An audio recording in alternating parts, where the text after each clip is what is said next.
Saya memang sengaja mau memberi kajian yang ringan tapi bermakna karena agama ini sebetulnya dimulai hal-hal yang ringan. Nggak ada ceritanya filosofi agama itu berat karena jubilatil ukul ala qabulil haqqi. Semua ulama berpendapat akal itu dipaksa untuk menerima kebenaran. Saya pernah ditanya seorang dokter, dia tanya gini, apa zina itu kan enak, kenapa haram? Lalu tidak enaknya zina di mana? Terus dia saya tantang, andai kan zina wajib kamu bingung, kok bisa? Kalau setelahnya terus tak suruh lagi kamu bisa, ya udah bisa mau.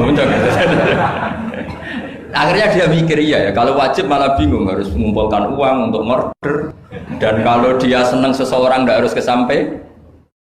Ya kan, kalau kamu senang seseorang kan tidak mesti dia senang kamu, kan repot kan? Kalau senang tidak mesti dia senang kamu, atau nggak senang maunya dibayarkan repot. Mendingan diharamkan terus tidak usah, kan enak malah. Tidur di kamar happy santai, syukur-syukur itu terganti oleh sujud, oleh munajat, oleh kesenangan-kesenangan yang religi. Misalnya maling diharamkan ya enak, kalau kita boleh maling malah digebuki orang malah repot. Barokahnya diharamkan dan dapat pahala, dan digebukin orang gitu. Sama, jadi perlu membuat argumentasi agama itu penting. Selama ini ada kesolehan-kesolehan amatir, itu yang sering saya kritik setiap saya ngaji itu, kesolehan apa? Amatir. Misalnya gini, kadang-kadang orang ngeluh gini, Islam itu repot, mau kebar gak boleh, mau bebas gak boleh, andai kan boleh semua kan enak. Pertanyaannya adalah, ketika boleh semua, apakah lembaga maksiat ini tidak ada aturan? Kan tetap ada aturan. Boleh pakai kalau bayar, itu aturan enggak? Aturan. Kalau yang cantik mahal kan aturan.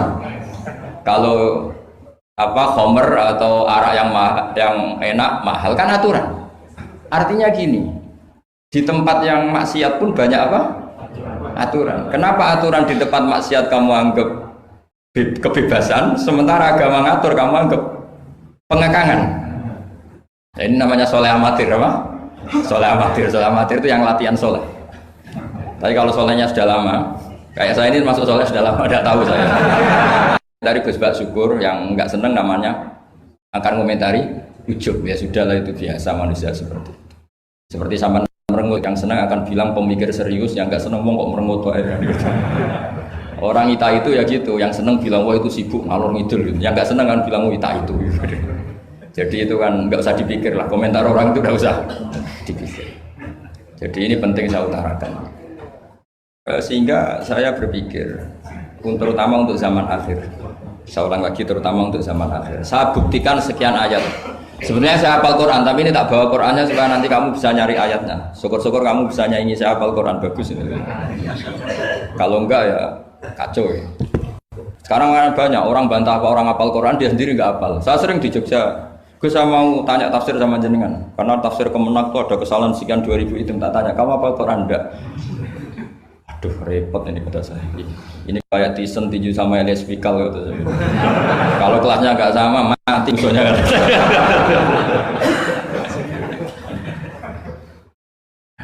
Karena bukan karena ini keangkuhan, tapi proporsional apa? Proporsional. Saya cerita yang ringan-ringan saja, sebagaimana sanad saya dari guru-guru saya ila Rasulullah Shallallahu Alaihi Wasallam. Agama itu dimulai dari kesenangan, happy, farah kalau dalam bahasa Arab al-farah. Ayatnya jelas, kul bi fadlillah wa bi rahmatih fa bidzalika falyafrahu. Ingat Muhammad dengan fadl Allah, anugerah Allah dan rahmatnya, kemudian dengan itu kamu harus senang. Sehingga dengan senang kepada Allah dan Rasul itu nikmatnya Masya Allah. Andai kan senang itu bisa ditakar, orang yang sedang tahajud menangisi dosanya plus menangisi nasibnya kalau di perantauan itu. Itu senangnya sama orang yang sedang dugem itu mesti kalah, mesti senang yang sedang tahajud. Karena orang-orang maksiat itu sebenarnya orang-orang susah. Kalau tidak susah gimana? Setelah itu semua ditanya senangnya di mana? Tidak tahu dia mabuk. Sementara senang kamu ingat betul tadi malam saya nangisi dosa-dosa saya, nangisi nasib saya, kemudian tenang karena kembali ke Allah, kembali ke Rasul. Itu luar biasa senangnya. Tapi masalahnya sekarang ibadah itu kayak ancaman. Kalau ada pondok mewajibkan tahajud itu santrinya itu sudah mendelik dulu. Kalau di masjid-masjid gini itu Kira-kira diwajibkan tahajud orang juga protes. Ini aliran sesat, sunat kok diwajibkan. Jadi agama itu banyak keunikan. Tapi yang jelas saya pastikan kamu harus senang. Kata Rasulullah Shallallahu Alaihi Wasallam tadi, salasun mangkun nafihi wajata halawatal iman. 3 hal ini, kalau 3 hal ini ada pada kamu, ada pada kita, pasti kita ini menemukan halawatal iman, manisnya iman. Yaitu satu, ayyakuna Allahu wa rasuluhu ahabba ilaihi mimma siwahuma. Bahwa Allah dan Rasul itu lebih Anda cintai ketimbang yang lain. Mencintai Allah itu nikmatnya Masya Allah. Caranya gimana supaya kita istiqomah ibadah? Anggap hidup kamu itu sehari. Saya ini di Jawa, celok besar, tapi punya uang 200.000 itu ngira banyak sekali. Bukan banyak, banyak sekali. Karena saya ngitung hidup itu per hari. Karena aturannya orang soleh, sama tak ijazahi, pasti kamu gak mau. Karena kamu pecinta won. Pasti tidak mau. Syarat sahnya orang soleh itu harus nganggap hidup itu hanya sehari. Hanya apa? Wa'mal li akhiratika ka'annaka tamutu ghadan. Beramallah untuk akhiratmu seakan-akan besok mati. Coba kamu yang di perantauan, bayangkan maksiat sampai 60 tahun ke depan kan berat. Sampai seminggu saja kira-kira berat kan? Tapi kalau bayangkan saya tidak akan maksiat semalam ini karena besok saya mati, sukses. Besok berpikir gitu lagi, saya tidak akan maksiat kan hanya sehari. Ternyata besok hidup lagi. Berpikir gitu lagi, tahu-tahu mati betulan setelah 60 tahun. Jadi itu apa ya, satu konsep dari Rasulullah supaya orang itu meninggalkan maksiat itu ringan karena bayangannya hidup banyak. Coba yang ahli maksiat itu diberitahu besok kamu mati, kira-kira malamnya maksiat enggak? Kamu maksiat itu karena bayangkan hidup masih lama.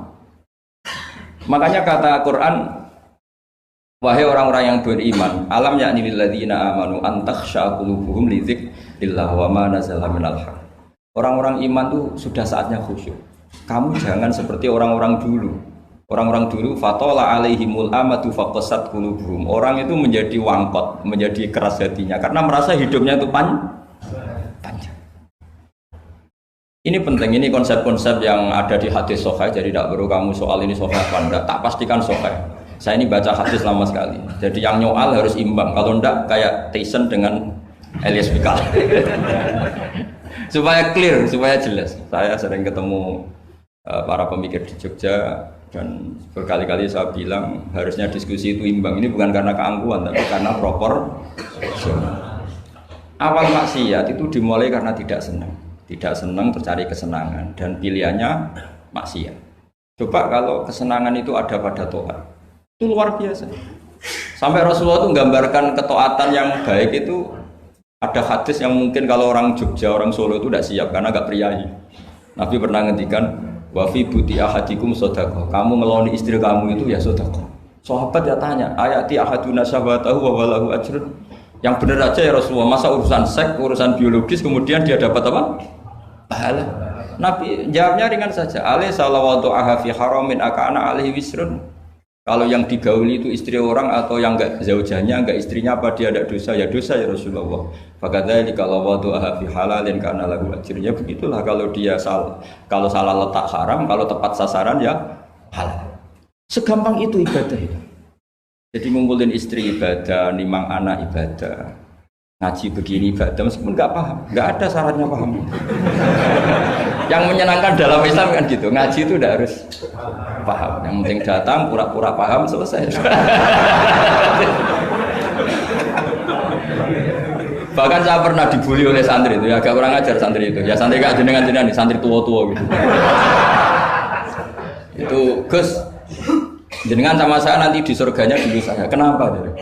Karena kata Rasulullah SAW itu man salaka tariqan yaltamisu fihi ilman sahalallahu lahu tariqan ilal jannah. Orang yang mengambah jalan, yang mencari jalan, berjuang sekolah, nyari ilmu. Nyari yaltamisu itu maknanya nyari iltimas. Maka orang yang mencari ilmu itu sahalallahu lahu tariqan ilal jannah, akan dimudahkan jalan ke surga. Itu yang nyari loh Gus. Kalau sudah ketemu kayak jenengan tidak masuk hadis itu. Makanya bersenanglah yang sedang nyari tapi belum ketemu. Karena hadis itu untuk yang masih mencari. Itu pasti sampai Anda saya. Wah saya mikir, wah ini nyari hadis apa yang bela saya. Karena hadis ini itu tidak mihak saya, nggak mihak yang sudah ketemu. Yang namanya nyari kan belum bertemu, maka bergembiralah yang nyari ilmu udah alim-alim. Karena syaratnya, ya kan? Man salaka tariqan yaltamisu fihi ilman sahhalallahu lahu tariqan ilal jannah. Siapa yang berjalan atau menempuh satu perjalanan mencari ilmu. Di mana-mana mencari itu sudah ketemu belum? Belum. Berarti kiai masuk hadis itu enggak? Alhamdulillah, karena kiainya sudah ketemu maka bergembiralah jenengan saat tidak paham, artinya masih mencari. Makanya kalau mau paham jangan paham. Karena saya ini kebetulan memang peneliti hadis dan saya banyak menghafal hadis karena saya suka dengan kalimat-kalimat jamiah, kalimat-kalimat yang komplit dari Rasulullah SAW. Sehingga ngapalkan hadis saya itu banyak dan imbang itu ya balance kalau dalam bahasa inteleknya itu. Saya termasuk menghafalkan hadis wa innal alima la yastaghfiru lahu man fis samawati wa man fil ardi hatta al-khitan fil bahr. Sebagian riwayat wa inna mu'alliman nasi al khaira la yastaghfiru lahu man fis samawati wa man fil ardi hatta al-khitan fil bahr wa hatta an-namlatu fi juhriha. Ini hadis tandingan. Jadi yang tandingan tidak hanya 01 02, hadis juga ada hadis apa? Tandingan. Tidak apa-apa, ilmu itu memang butuh apa? Butuh perimbangan ya, butuh balance. Enggak boleh ilmu, tapi karena ilmu enggak pantas diomongkan tandingan gitu aja. Kata saya ada hadis yang bunyinya gini. Wa innal alima, orang alim itu akan dimintakan ampun oleh penduduk langit. Jadi semua malaikat Jibril dan Mikail, semoga termasuk Israel, itu memintakan maaf untuk orang alim, tidak yang belum alim. Itu kamu udah masuk hadis itu. Keren mana? Wah sama kerennya Gus. Saya masuk surga, yang jenengan nanti juga masuk. Ya sudah, nggak usah geger ketemu di sana. Jadi ini penting. Nah sekarang problem Islam sekarang adalah yang garis keras pakai hadis-hadis garis keras untuk mengadili yang garis lunak pakai hadis-hadis yang garis lunak untuk mengadili hadis kelompok-kelompok garis keras. Itu tidak fair. Nggak fairnya adalah Islam itu kafah itu artinya konsepnya itu komplit, tidak boleh separuh. Saya punya sedikit ini yang agak serius, tapi tidak usah masukkan hati. Nanti kalian protes nggak bagus Israel itu kalau kalian. Begini, Abu Bakar As-Siddiq itu terkenal layinal janib, mutawadi, layinal janib, sahlal akhlak, namanya layinal janib. Orang yang sopan sekali, santun sekali, sopan, terus simpatik, sangat simpatik. Namanya Abu Bakar apa? As-Siddiq. Tapi ketika beliau sudah iman. Beliau iman itu kalau nggak salah ya kira-kira Saniyasnen atau ya Salisa Robi'ah atau berapa lah. Karena kalau dalam sejarah awaluman amanah itu sebetulnya Khadijah. Awaluman amanah mutlakon itu sebetulnya Khadijah. Awaluman amanah mutlakon bisa saja Sayyidina Ali dan awaluman amanah mutlakon bisa saja Abu Bakar Siddiq. Saya sedikit cerita ya supaya tidak gaduh dalam sejarah. Ketika Rasulullah umur 25 itu ketika beliau umur 20 itu Khadijah itu karena punya paman penginjil namanya Waraqah bin Naufal itu sudah tahu kalau Nabi akhir zaman ya Muhammad itu, sehingga dia memerintahkan hulamnya namanya Maisarah itu nama cowok, nama lelaki. Ini perlu dicatat. Nanti kalau kamu tahu Maisarah menemani Nabi dalam perjalanan, terus kamu tiruah cari Maisarah ya. Maisarah itu nama lelaki ya. Lihat ya, Maisarah itu nama lelaki. Orang Arab memang lucu, biasa nama lelaki pakai tak muannas kalau dalam ini Mas Rois ini bahasa gontornya itu. Kalau bahasa Arab biasa Maisarah lelaki, Tolha lelaki, Hamzah lelaki. Jadi biasa kalau bahasa Jawa kan enggak, soleh dan solihah, muslimin dan muslimat, pokoknya kalau ada tak itu muannas. Sebenarnya bahasa itu agak nggak harus, tapi tahunya baru gitu sudah bagus loh, bisa naik kelas. Akhirnya Maisarah itu disuruh Khadijah khusus untuk meneliti Muhammad. Dulu masih jangkar karena belum Rasulullah. Setelah diteliti di perjalanan ke Syam, mengikuti dagang. Semua keajaiban dan alamatun nubuwah itu ada semua, termasuk tuzilluhul ghamamah tuti'uhus sahaib. Setiap perjalanan yang terik itu matahari pas apa? Ghamamah itu apa? Mendung mengayomi Nabi. Saya termasuk orang yang ditakdir pernah di pohon tua yang dulu jadi alamat nubuwah. di Jericho itu ada pohon tertua di dunia. Pas saat di situ malah ada film dokumenter Kristen pas itu. Karena pohon itu semua nabi pernah duduk di situ. Termasuk Nabi Isa dan Nabi Muhammad SAW. Dan itu para pendeta tahu reaksi pohon. Jadi kalau sampai yang duduk pohonnya agak reaksi biasa aja. Tapi kalau nabi yang duduk itu akan direaksi. Misalnya Nabi duduk di barat, kemudian matahari teriknya dari barat, pohon itu akan pindah ke barat supaya geser. Sehingga Rohibu Khairo itu tahu ini calon Nabi sesuai definisi atau kriteria yang ada.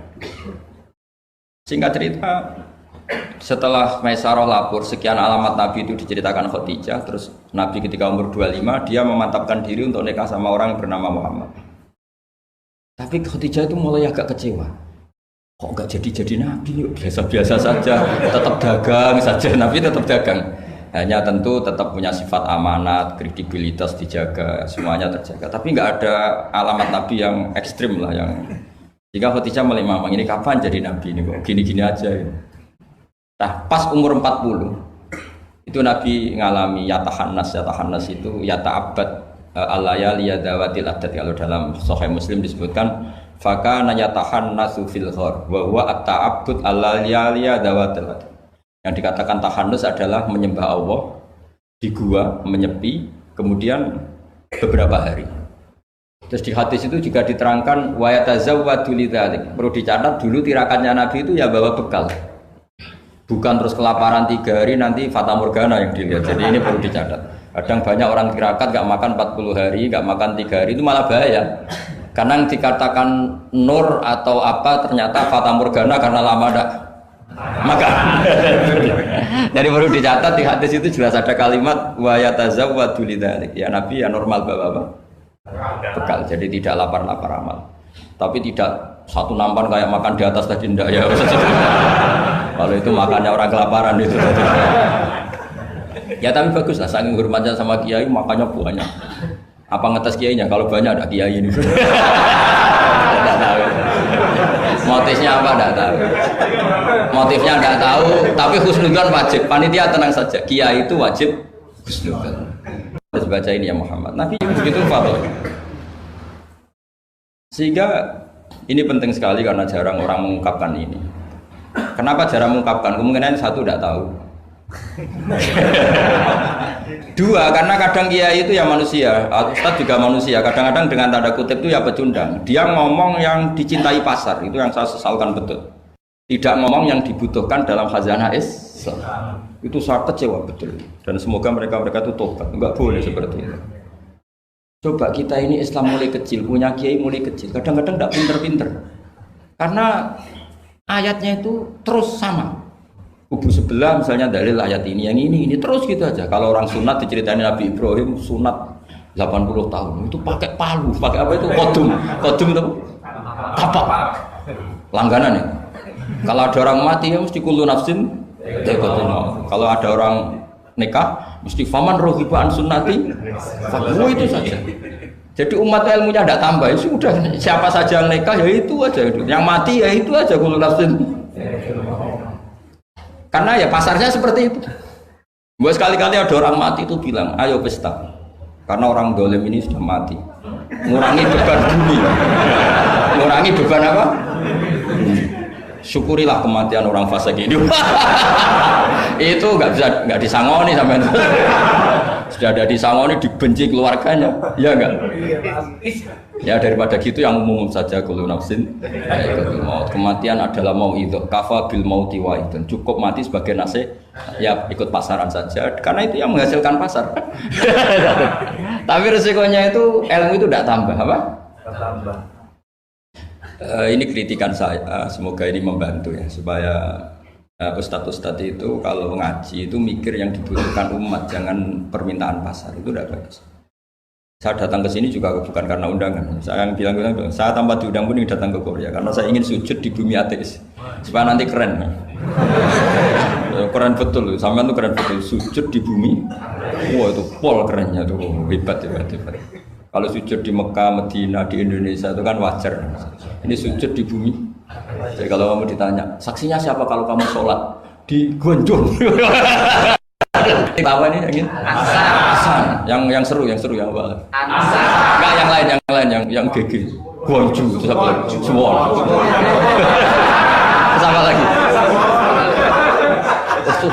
Itu malaikat mesti itu apa itu? Parah lagi kalau ditanya, sujudnya di mana? Di kamar mandi. Karena kalau pas kerja kan hanya dikasih waktu berapa? 5 menit dan itu pura-pura di kamar mandi. Keren nggak? Keren. Jadi padahal bumi itu akan bersaksi yang dipakai tempat sujud. Itu paling keren mesti yang Korea. Apalagi yang pas kerja. Kalau sini kan masjid masih normal. Kalau pas kerja kan di kamar mandi. Iya di pabrik ya maksudnya. Oh iya punya oh iya. Jangan yang priai yang itu, yang nggak priai itu. Di gudang ya. Ya. Di mana Pak? Sampai mesin ya. Ayo, mesin sebagai saksi. Ya bagus lah. Saksinya apa? Kubuta gitu. Yang jelas jangan kerja di pabrik salib. Saksinya apa? Kerjanya bikin apa? Ya, pas waktu sholat. Saksinya apa? Itu. Bisa berhadapan-hadapan itu saksi sama yang disaksikan. Begini ini intermezzo saja tapi betul. Jadi kemudian Khadijah kembali ke Khadijah tadi. Rasulullah itu nggak bisa baca. Walhasil akhirnya ditakdir bisa. Saya mengatakan bukan karena belajar, ditakdir bisa. Karena syaratnya Nabi itu harus ummi. Ummi itu keibu-ibuan. Tapi Nabi itu uniknya begini. Justru beliau ngira itu malakul maut. Jadi pulang itu yarjufu fuadu. Dia gemeteran sekali. Nangis pulang itu yarjufu fuadu nangis. Terus bilang ke Khadijah zamiluni zamulini. Coba saya kasih selimut. Kalau dalam bahasa Arab itu boleh khitab sama perempuan itu pakai ya mu'annas sama khotoba atau pakai mudzakkar ghaib al mudzakkar mukhatab jamak tapi niatnya ahli. Jadi kalau orang Arab bilang normalnya kalau perempuan kan zamilini karena khitabnya satu yaitu Khadijah. Tapi Khadijah itu nama ahlun, nama keluarga sehingga dalam bahasa Arab juga boleh zamiluni apa? Pakai khitab apa jamak mudzakkar. Khadijah terus dikemulin. Di mana-mana namanya ketakutan itu ya dikemulin. Dan di mana-mana kalau ketakutan itu cari istri. Yang bayang di perantauan ya kalau ketakutan. Enggak usah lah banyak menyinggung orang. Pokoknya seperti itu. Sunnah manusia apapun hebatnya kalau ketakutan itu nyari istri. Jangan bahasakan nyari perempuan, nyari istri ya. Garisnya jelas ya. Kalau ketakutan nyari apa? Istri. Nyari istri apa nyari perempuan? Istri. Alhamdulillah. Bagi yang punya. Akhirnya dikemulin sama Khadijah. Ada apa? Oh saya tadi ketemu malakul mauti gini-gini. Khadijah tuh senangnya bukan main. Ini yang saya tunggu. Hampir saja saya putus asa. Takut kamu nggak jadi nabi. Terus tanya Khadijah, lalu sifatnya orang tadi kayak apa? Oh gini. Oh ya besok ikut saya. Didatangkan ke Waraqah bin Naufal. Dalam Bukhari disebutkan wa kana imro'an tanassara fil jahiliyah wa yaktubu minal injil masyaallah ayaktub. Waraqah bin Naufal itu penginjil. Dia menerjemah Injil dari bahasa Ibrani menjadi bahasa apa? Arab. Ketika Rasulullah ditanya, "Ma ra'aita itu? Madza tara? Apa yang kamu lihat?" Terus Nabi cerita itu. Kata Waraqah bin Naufal, "Hadan namus alladzi ja'a bihi Musa."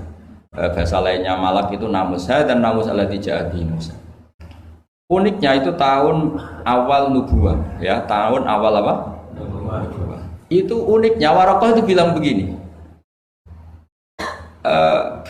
Ini Waraqah bin Naufal bilang gini. Doakan saya ini masih hidup. Khina akhrajaka qaum, ketika kaum kamu ngusir kamu. Kagetnya bukan main Rasulullah, karena Rasulullah itu figur yang menarik, yang simpatik. Beliau putra tokoh, Muhammad bin Abdullah bin Abdul Muttalib bin Hashim, tokoh yang sangat dihormati. Beliau tidak punya kasus, beliau tidak orang yang dibenci, beliau orang yang sangat menarik. Kenapa harus ngalami diusir? Maka Rasulullah tanya, awamu khrijiyahu, masa betul umat saya mau mengusir saya?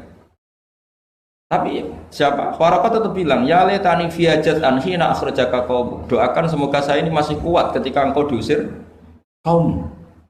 Ini sekalian latihan bahasa Arab karena sama nama latihan bikin mesin saja ini ambil alatnya bahasa Arab. bahasa Korea ya. Akhirnya kata Waraqah bin Naufal, tidak ada orang yang alami seperti kamu kecuali pasti akan diusir. Falam yalbas yasiron illa antum, terus kemudian Waraqah tidak lama kemudian meninggal. Ya, yang penting dari ini semua apa? Waraqah itu membaca kriteria para nabi itu pas sekali dan akhirnya tahun 13 nubuwah Rasulullah ngalami diusir. Kan beliau hijrah itu 13 tahun dari nubuwah, kira-kira umur 53 berapa? 53. Tapi Waraqah sudah mengatakan itu di tahun pertama Rasulullah menjadi nabi, karena definisi nabi itu harus pernah diusir. Maka kalau sampai ngalami diusir oleh nasib itu ya ada alamat. Cuma itu udah alamat nubuwah, alamat terlantar. Jadi itu bedanya.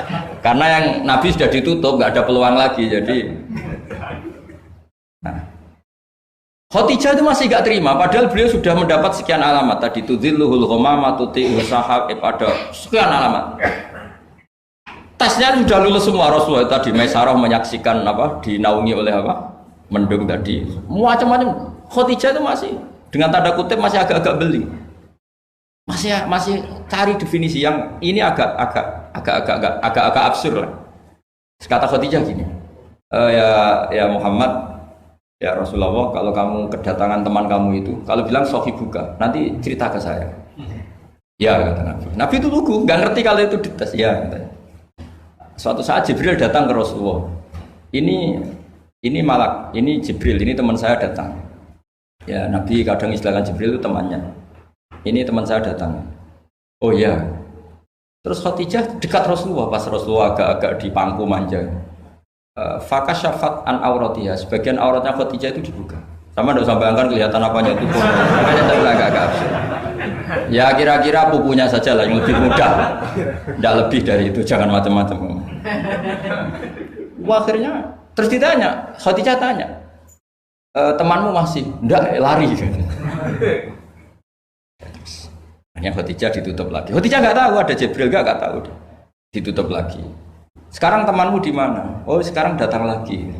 Oh Nabi diambungi sempurna. Ini yang saya tunggu-tunggu. Kamu itu malaikat betul, bukan setan. Karena kalau setan tahu aurat kamu tahu. Artinya apa? Dalailun nubuwah itu dikaji sedemikian rupa oleh Khadijah karena beliau ponakan dari penginjil, yaitu Waraqah bin. Tentu zaman itu Injil masih orisinil ya, bukan kayak yang sekarang Lukas Matius. Tentu ya, jadi Injil di sini bukan konotasi yang muharraf yang apa, nggak orisinil ya, tentu yang masih apa, orisinil. Jadi semuanya mengarah ke pembenaran terhadap kenabian Rasulullah Muhammad SAW. Jadi Khadijah tambah mantap. Jadi Nabi dites itu ada tahu ya lugu saja, temanmu masih lari. Terus setelah ditutup lagi, temanmu ada. Oh iya ya sekarang ada lagi. Wah ya Nabi betul. Absyir ya Muhammad, kamu harus senang, itu malaikat betul. Kalau setan tidak seperti itu. Oh, kalau ada aurat senangnya bukan main. Nah, melihat awal, saya ulang lagi ya, melihat awal dialek kenabian itu hanya dengan Khadijah karena dia keluarga terdekat beliau. Maka sebetulnya awaluman amanah mutlakon itu sebetulnya itu hampir semua ulama bilang itu Khadijah, bukan Abu Bakar. Tapi melihat peran Abu Bakar yang begitu sentral dalam mengawal Islam, orang bilang Abu Bakar. Melihat Sayyidina Ali teman kecilnya Rasulullah, orang bilang Ali. Sehingga berjanji itu, kitab berjanji itu, maulid itu kan sebenarnya kitab sejarah normal biasa, kitab akademik sebetulnya, bukan kitab mantra, kitab akademik. Beliau kalau ngendikan tuh awaluman amana minar rijal Abu Bakar, wa minan nisa Khadijah, wa minas sibyan Ali, wa minal mawali Zaid. Supaya semua kelompok terwakili, semua kelompok. Karena kalau yang pro Abu Bakar dibilang awaluman amanah Khadijah itu merengut. Yang bener aja kayaknya Abu Bakar. Yang pro Khadijah kalau dibilang Abu Bakar juga merengut.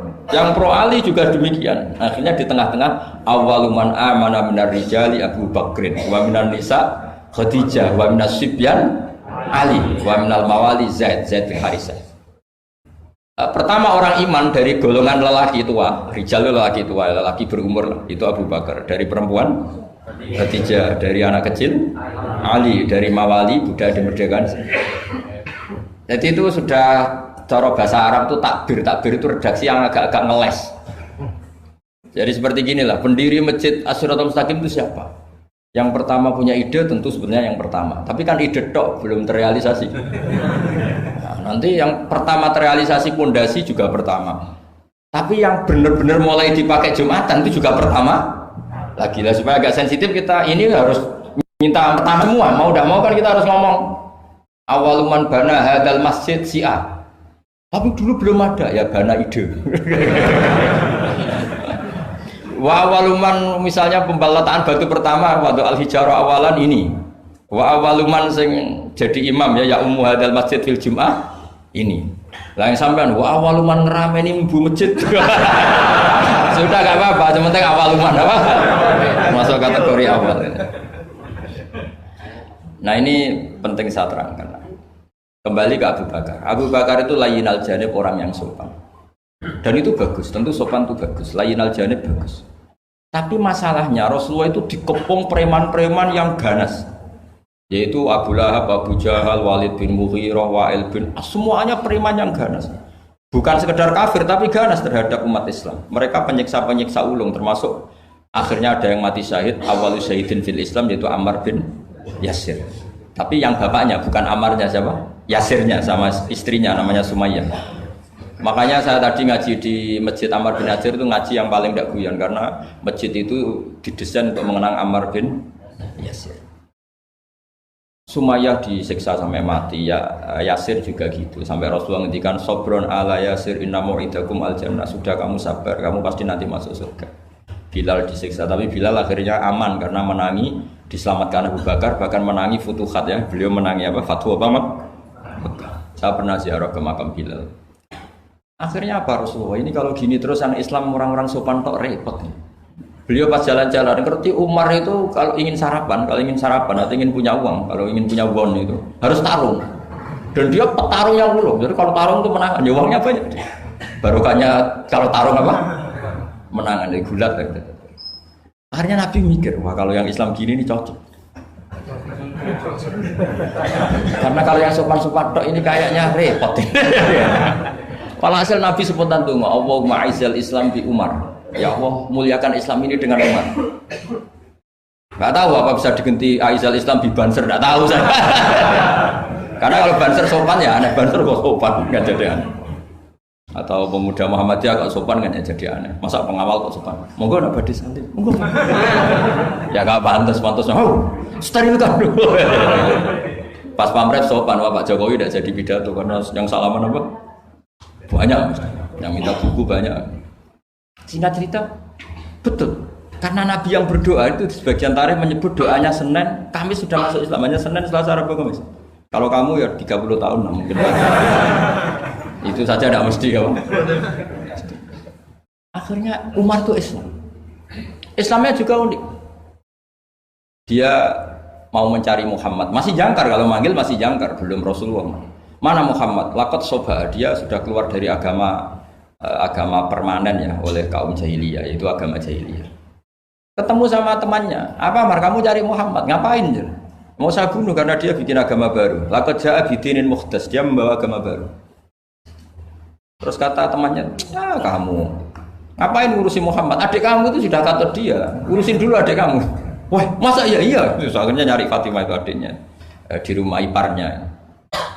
Ketika datang di situ adiknya pas belajar sama suaminya belajar surat Toha ma anzalna alikal Qur'ana apa litasqa illa tazkiratal liman yakhsha tanzilam mimman khalaqal arda was samawatil aula ar-rahmanu 'alal arsy istawa lahu ma fis samawati wa ma fil ardi wa ma bainahuma wa ma tahtas sara. Itu nangis Umar. Ini enggak mungkin kalam manusia, kalam seindah ini enggak mungkin kalam manusia. Singkat cerita dia akhirnya Islam terus nyari Nabi. Kebetulan Nabi sedang ikhtafa itu sembunyi di rumahnya Zaid bin Arqam. Ketika Nabi mau masuk, karena dia terkenal preman, kata Hamzah, ya Rasulullah kamu sembunyi, Umar saya hadapin Hamzah, walhasil terus dia menceritakan imannya. Setelah dia iman, apa yang dilakukan pertama? Itu marani Umayyah Abu Jahal, awas ganggu Rasulullah Muhammad tak bunuh. Wah sudah. Akhirnya yang dulu mengancam-ancam Nabi, mengancam-ancam sahabat selesai, karena sekarang gantian diancam Umar. Bersamaan dengan itu Allah mengeluarkan khitab fasda' bima tu'mar. Muhammad, kamu harus terang-terangan dalam dakwah karena sudah punya backingan bernama Umar. Jadi sebetulnya yang dibutuhkan Islam itu ya ada orang yang kayak Abu Bakar, ada orang yang kayak Umar. Ada kebaikan yang hanya terwakili oleh orang-orang yang kayak Abu Bakar, ada kebaikan yang hanya terwakili orang-orang kayak Umar. Jadi sebetulnya tidak perlu dipertentangkan kita di mana, yang penting itu niatnya baik, biniatin sholihah dengan niat yang baik. Jangan kubu-kubunan yang tanpa ilmu. Sebenarnya dalam sejarah itu biasa. Bahkan uniknya dalam sejarah adalah Abu Bakar yang menjadi wali besar karena akhlaknya yang seperti itu, layyinal janib.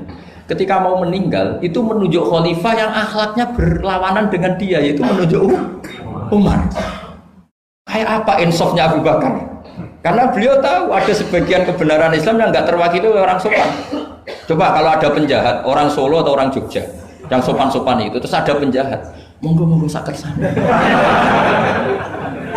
Tapi sebaliknya penerima tamu terus orang Batak ngangkat penerima tamu dari orang Batak atau orang Madura, tamunya lari ya. Mau apa? Artinya gini loh ya. Ya kalau ngadepin penjahat mungkin pas orang Madura, kalau menerima tamu pas orang Solo. Ya proporsional saja lah, tidak usah memaksakan. Paham ini dong ya? Clear ya? Ya clear ya? Jadi hidup itu proporsional saja. Ya dicoba saja, punya acara keren terus penerima tamunya Madura, Batak, apalagi yang keras-keras. Medan. Kacau. Nah, sama. Makanya kalau guyonannya itu rumah kebakaran, yang punya rumah itu orang Jogja kan, ngapunten badhe matur, wonten apa ngapunten sangat gawé. Niku dalem jenengan kebakaran. Padahal nyuwun sewu anak jenengan tesih teng lebet. Artinya ada momen yang sopan itu tidak boleh gitu apa? Yang sopan itu kalau ada kebakaran yang punya rumah baru minum harus enak-enak ngombe banyu. Iku lho mau kebakaran harus gitu, mau tidak mau harus tidak sopan kan gitu.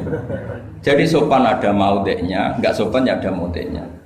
Sehingga dalam kitab Hayatus Sahabah yang dikarang oleh Syekh Yusuf Al-Kandahlawi, yang paling saya kenang adalah beliau menceritakan makalahnya Umar radhiyallahu anhu. Beliau mengenang Umar ditanya, "Laqad kunta faddun ghalidul qalbi." Kamu itu pemimpin tapi keras sekali. Kata Umar, "Saya ini berusaha layyinal janib."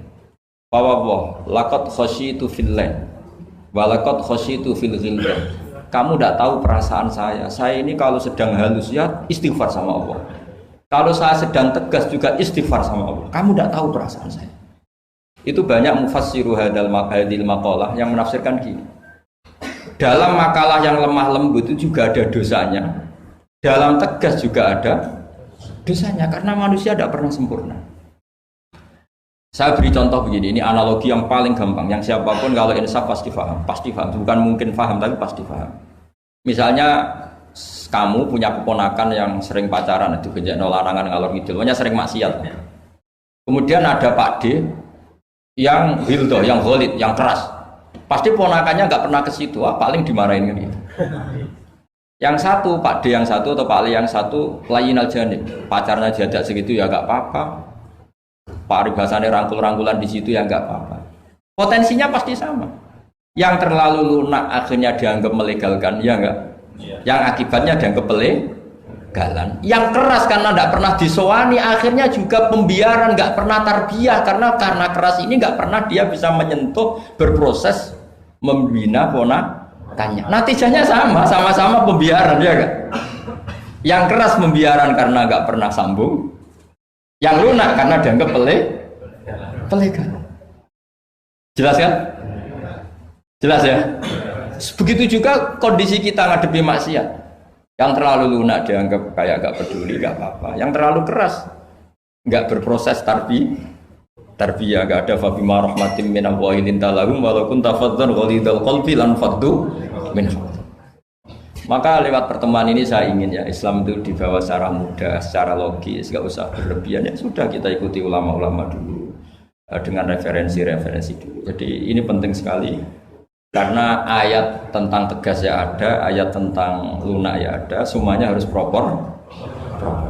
Bahkan saya kemarin isi di Jawa Timur itu yang hadir mungkin 10.000. Itu kiainya itu punya pondok unggulan. Saya bilang Meskipun beliau punya pondok unggulan, saya sudah pamit.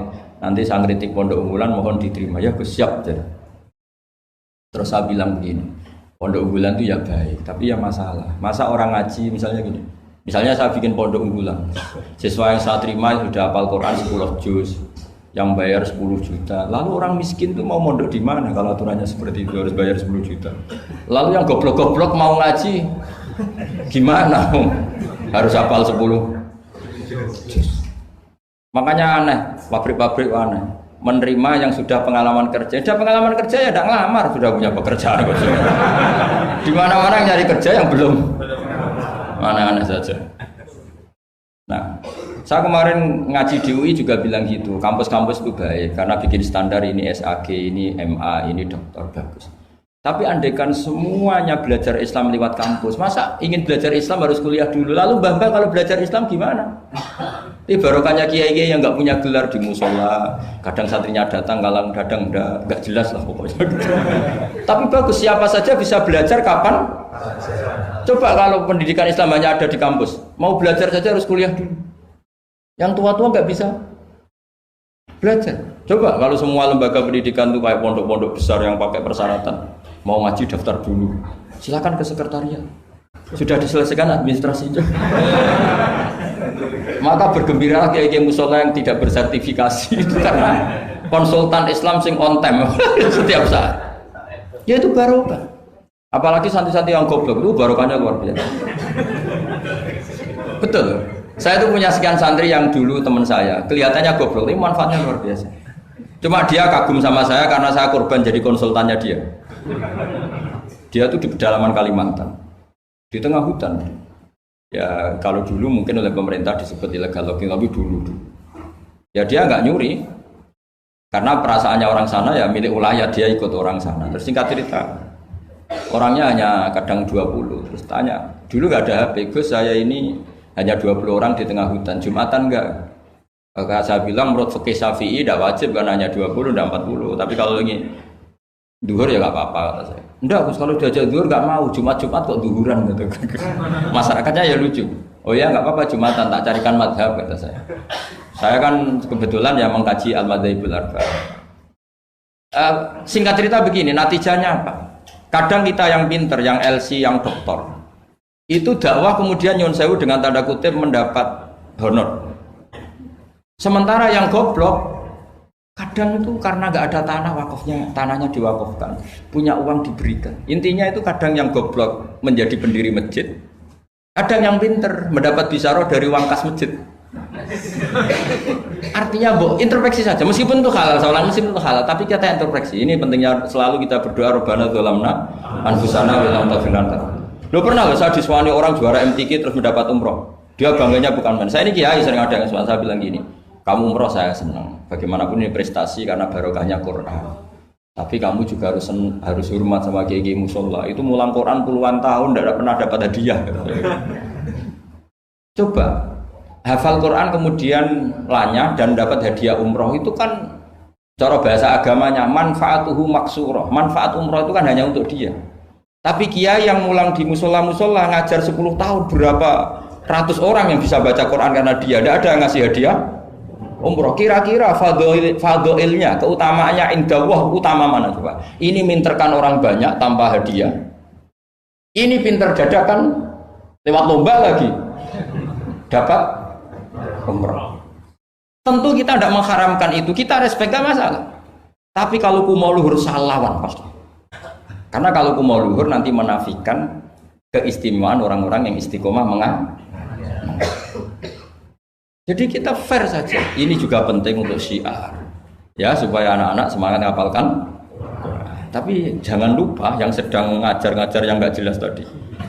Yang muridnya kadang 3, kadang bubar, tak tanya, Pak ya yang ngaji berapa? 10 Gus. Lah yang datang 2 ya biasa gini Gus. Kadang 2, kadang 1. Ya seperti di sini di perantauan jamaahnya pasti tidak istiqomah, tak jamin itu.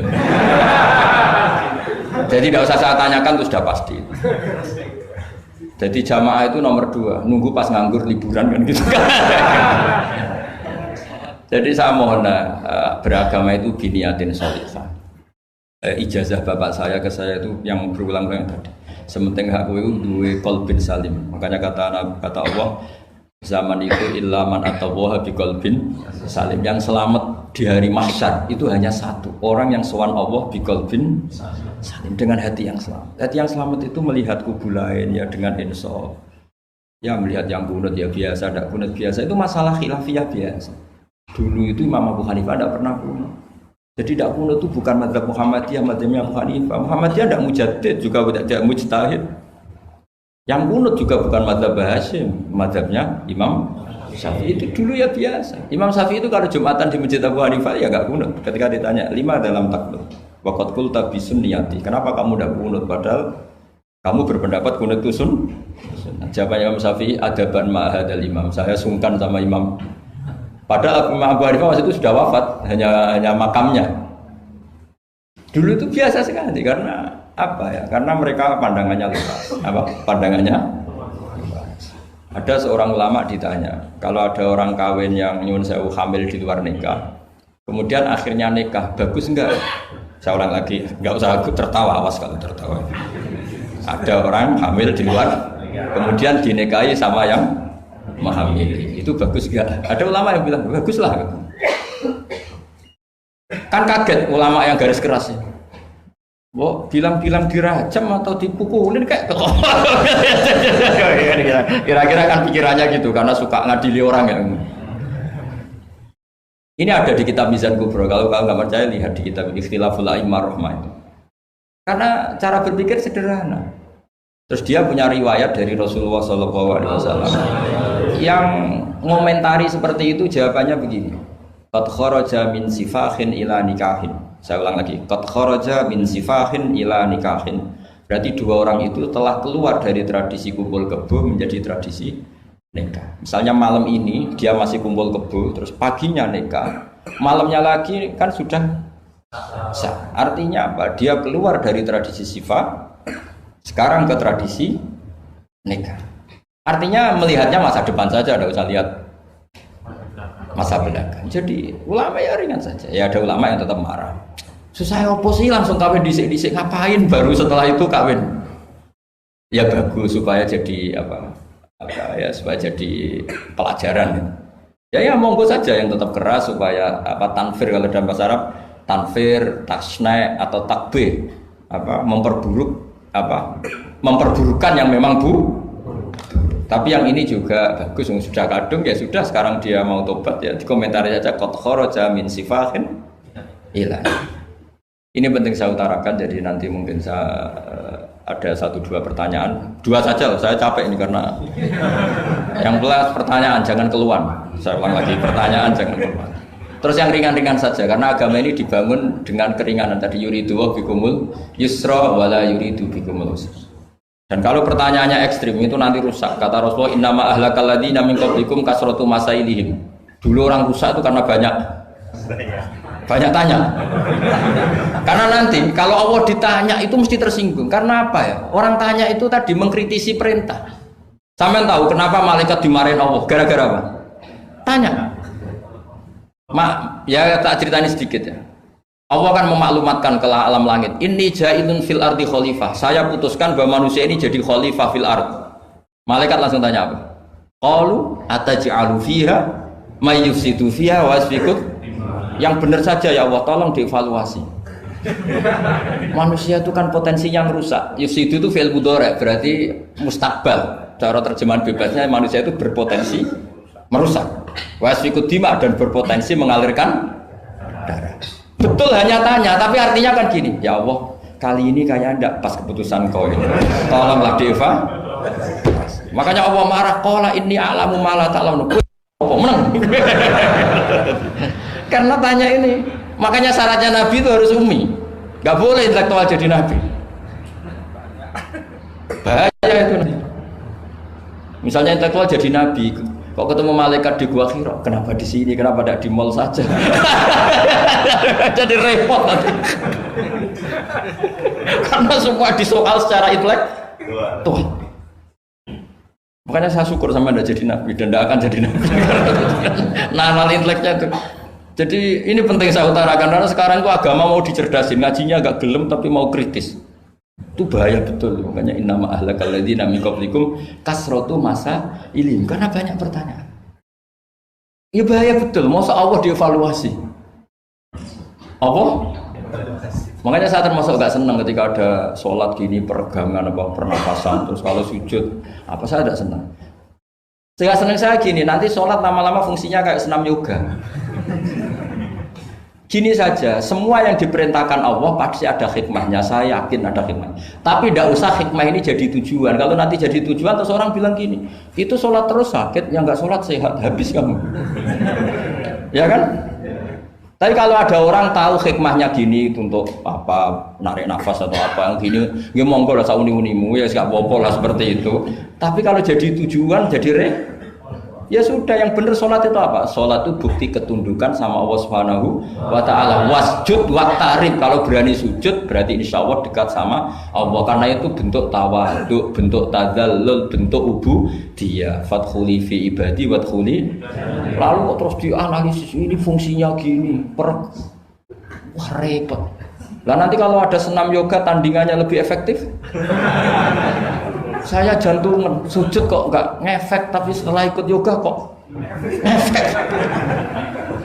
Saya loh ya, orang boleh nggak berpendapat sependapat sama saya, tapi kalau nggak sependapat keterlaluan, yakin.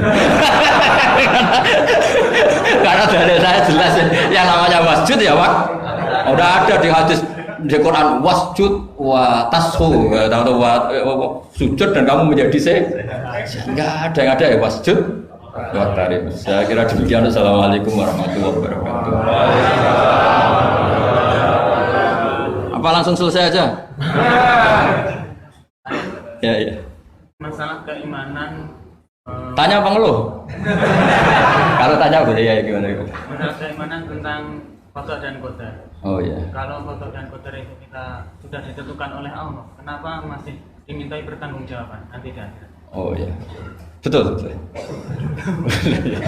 Ya seperti mukadimah saya tadi ya. Jadi ngaji itu harus kafah. Kafah itu artinya komplit. Jadi Nabi dalam banyak hal yang momennya tepat ya menganalisis dengan qada qadar, tapi dalam banyak hal juga melarang orang membicarakan qada qadar. Jadi misalnya gini, kamu kadung ditakdir pernah punya dosa dan kamu ingin tobat, maka dosa yang masa lalu anggap saja qada qadar, terus keinginan tobat itu anggap aturan syariat. Jangan lalu setelah qada qadar kamu tidak berkeinginan tobat. Ini penting saya utarakan karena Nabi itu ngendikan pasti dua kali. Saya jamin di setiap konteks sosial Nabi pasti ngendikan dua kali. Dua kali itu dua solusi. Nabi pernah ngendikan idza dzikiral qadar fa amsiku wa idza dzikra ashabi fa amsiku. Jika umatku telah menjustifikasi qada dan qadar fa amsiku, kamu jangan ikut-ikut. Karena nanti akan yang zina nggak apa-apa, saya sudah qada qadar, yang maling ya nggak apa-apa karena sudah qada. Wah bahaya, bisa hancur syariat kalau seperti itu. Tapi ada banyak hal yang Nabi mengisnadkan itu ke qada qadar. Kayak cerita Nabi Musa dan Nabi Adam. Ada kan di hadis Sahih itu jelas. Ini dengerin, ini betul di hadis Sahih. Nabi Musa itu saking Israelnya, memang beliau orang apa? Pertama semua Nabi kan pasti ngalami diangkat ke alam roh. Nabi loh ya, tidak sampean Nabi. Sama tidak usah ambisi begitu, Nabi ini. Ketika beliau diangkat di alam roh itu ketemu Nabi Adam. Padahal Nabi Adam kan Abul Basar, tokoh utama ada.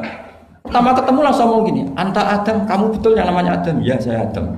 Antal ladzi akhrajtan nasa minal jannati wa asqaitahum. Saya hafal hadisnya. Antal ladzi akhrajtan nasa minal jannati wa asqaitahum. Gara-gara kamu orang enggak hidup di surga. Jadi kalau sampean marah gara-gara kamu, saya harus cari uang sampai Korea gitu. Coba kalau kita masih di surga, enggak perlu kerja di mana? Karena semuanya tersediakan, enggak punya istri jelek, semuanya cantik karena bidadari. Gara-gara jenengan kita harus keluar di bumi dan keluar dari surga. Nabi Adam itu karena orang sepuh ya, beliau santai saja. Anta Musa, kamu betul Musa? Ya, saya Musa. Anta kalimu, ya saya kalimu. Anta Sofio, ya saya. Nabi Adam masih muji-muji rilek. Ini pentingnya orang bijak. Jadi kalau sama nanti ngelawan saya tetap bijak insya Allah. Tapi sampai bisa neraka, ngelawan kiai itu dosa. Dosa sekali, bukan dosa biasa, sangat dosa. Nabi Musa, Nabi Adam masih anta Sofio, anta kalimu. Bukankah kamu melihat di Taurat bahwa saya akan dosa dan akan dosa saya sudah ditulis 40 tahun sebelum saya dosa? Iya ya Musa. Iya ya Nabi Adam ya betul gitu. Berarti kamu mengkritik saya atalumunani fi amrin qad qadahu. Kamu mengkritik saya, menyalahkan saya dengan sesuatu yang sudah digodok-godok oleh Allah sebelum saya lakukan. Jadi sudah ditulis sama Allah 40 tahun sebelum saya salah sudah ditulis skenario-nya nanti Adam akan salah terus keluar dari surga. Memang dari awal Allah skenario-nya seperti itu. Itu ibarat istri kamu sudah tahu ini kalau miskin setia, kalau sudah kaya nanti pola, itu sudah tahu. Tapi anehnya istri kamu ketika nyata-nyata pola kok tidak siap, padahal sebetulnya sudah tahu itu ya kan. Makanya saya kalau ngaji di mana-mana bilang kelirunya orang Indonesia itu satu, kalau ilmunya terbukti itu tersiksa, itu kelirunya orang ini. Semua cowok tahu nggak, semua lelaki tahu nggak, kalau nggak pernah nafakoi diomelin, tahu nggak? Tahu. Tapi ketika itu nyata nggak siap. Harusnya ketika nyata diomelin, alhamdulillah ilmu saya benar terus. Tapi istri kamu juga gitu. Biasanya wong lanang duwe akeh pola. Terus denger sampean mulai cinta orang lain. Harusnya kan alhamdulillah ilmu saya benar kan. Artinya gini, manusia saja bisa memprediksi. Kan nggak mungkin kita nyifati Allah. Allah nggak tahu Nabi Adam salah sebelum nyata-nyata salah. Tentu itu tidak mungkin. Nah maknanya kodok kodar kira-kira gitu. Allah itu tahu apa yang akan terjadi. Tapi tetap saja ini nggak boleh dipakai justifikasi untuk maksiat. Makanya jelas aturan Quran, saya mohon kamu nggak boleh salah. Ini nanti saya baca. Saya hafal tapi ini biar tamu ayatnya. Itu ayatnya kan ma asoba musibatin fil ardi wala fi anfusikum illa fi kitabim min qabli an nabraha inna dzalika 'ala Allahi yasir likai la ta'sau 'ala ma fatakum wa la tafrahu bima takum. Jadi apa yang mengenai kamu di bumi maupun ada pada diri kamu, anggap saja itu yakini saja sebagai qada qadar supaya kamu tidak putus asa apa yang sudah terlewatkan dan tidak bangga dengan apa yang kamu sudah. Misalnya saya ini kan termasuk kiai keren misalnya itu saya tidak pernah bangga karena memang ditulis kalau suatu saat Gus Bahat itu keren, jadi bangganya di mana? Kan sesuai skenanya. Jadi untuk menghilangkan ujub bangga itu dengan cara iman sama qada qadar. Terus likaila tak soal fatakum, kamu tidak perlu putus asa dengan apa yang sudah kelewat. Misalnya masa lalu kamu ya tadi diusir istri, suami, macam-macam lah, utangnya banyak, wes sudah bangkit saja, itu sudah takdir. Jadi mungkin ada yang mencarikan, coba ini carikan, mungkin di surat Hadid itu apa yang nanti dicari ayatnya. Pokoknya ayatnya tadi apa? Ma asoba mim musibatin fil ardi wala fi anfusikum apa? Illa fi kitabim min qabli an nabraha inna dzalika 'ala Allahi yasir likaila taksau 'ala ma fatakum wala tafrahu bima atakum. Jadi kodok kodar ditulis supaya kamu tidak putus asa menyesali apa yang sudah kelewat dan bangga kumoluhur terhadap apa yang kamu dapat. Jadi misalnya Pak Jokowi jadi presiden untuk menghilangkan ujub ya, memang sudah ditulis kalau akan jadi ya biasa saja sesuai skenario. Ya sama seperti sampean suatu saat tua terus untungmu coplok terus dredeg kepleset tiba. Soalnya harus senang saja. Zaman kamu muda juga sudah tahu kalau nanti akan seperti itu. Gitu aja. Jadi kalau itu terjadi ya sudah memang akan seperti itu. Jadi ringan saja. Ini pentingnya ngaji. Jadi sesuatu itu mudah sekali kalau dianalisis dengan dengan L. Ya cukup ya. Satu lagi aja jangan. Kalau nggak salah itu surat Hadid. Biar ditahukan suratnya. Diumumkan siapa? Surat apa? Hadid itu. Hadid 22. Hadid 22 ya. Hadid 22. Berdiri aja nggak apa-apa. Oh enggak. Oh ya nggak apa-apa gimana? Assalamualaikum warahmatullahi wabarakatuh. Waalaikumsalam warahmatullahi wabarakatuh. Saya sebuah kehormatan bisa sama Kiai.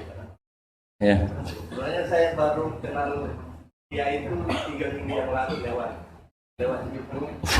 Ya. Ada yang kirim di FB saya, walaupun dengan komentar yang agak mirip lah. Iya. Kalau nggak salah waktu itu Pak Kiai membahas masalah perang Handar. Iya. Yang mengatakan bahwa Nabi itu waktu itu santun saja, tidak tahu apa-apa, tapi ada Salman yang menyampaikan ini. Terus komentarnya netizen anak Tapi pertanyaan saya itu bukan itu, Pak. Iya, gimana? Pertanyaan saya itu, saya tertarik kenapa cara pasang sokoknya itu ada rambut di... Iya.